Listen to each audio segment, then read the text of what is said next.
राज्यसभा चुनाव में बड़ा खेला हो गया है, वो भी हिमाचल प्रदेश में। एक सीट के लिए दो उम्मीदवार खड़े थे। कांग्रेस के उम्मीदवार अभिषेक मनु सिंघवी की जीत लगभग तय मानी जा रही थी, लेकिन हुआ इसका उल्टा।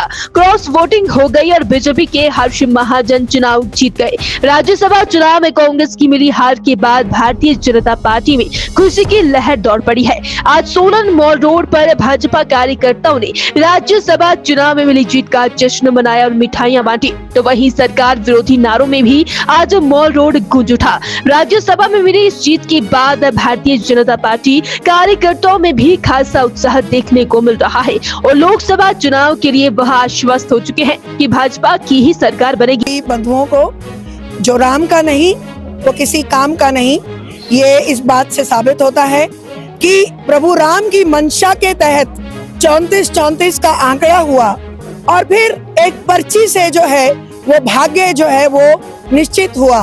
तो राम की मर्जी के बिना पत्ता नहीं हिलता।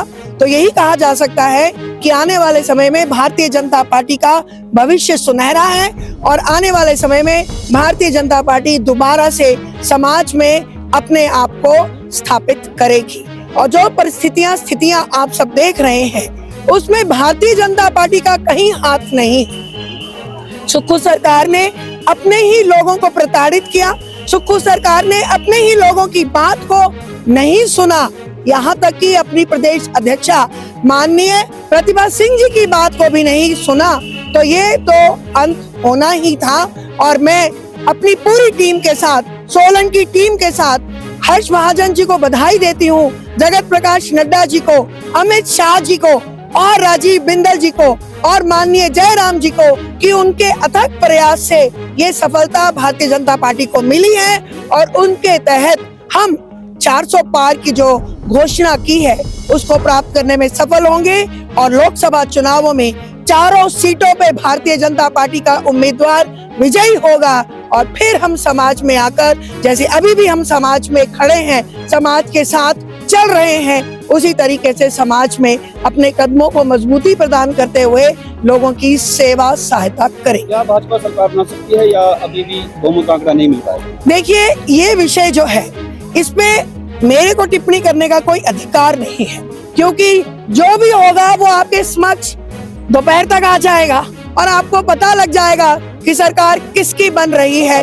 उम्मीद हमेशा कायम रखनी चाहिए और उस उम्मीद से ही जो है सारी दुनिया चलती है। तो हम उसी उम्मीद पे हैं। अगर भाजपा मान लीजिए कि सरकार बना भी लेती है तो क्या जनता तक ठगा महसूस नहीं होगा? जनता को हमने नहीं ठगा, जनता को हम नहीं ठगेंगे, जनता को तनु जी हम नहीं ठगेंगे।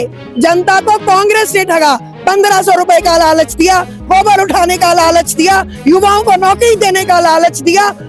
क्या क्या लालच उन्होंने जनता को दिए जब सरकार बननी थी, और वो जब पूरा नहीं कर पाए तो उनके विधायक भी अपने आप को ठगा सा महसूस कर रहे हैं। तो इसमें भारतीय जनता पार्टी कहां से आ गई? जो समीकरण बनेंगे उस समीकरण में भारतीय जनता पार्टी अगर आती है तो मजबूती से समाज में कार्य करेगी। धन्यवाद।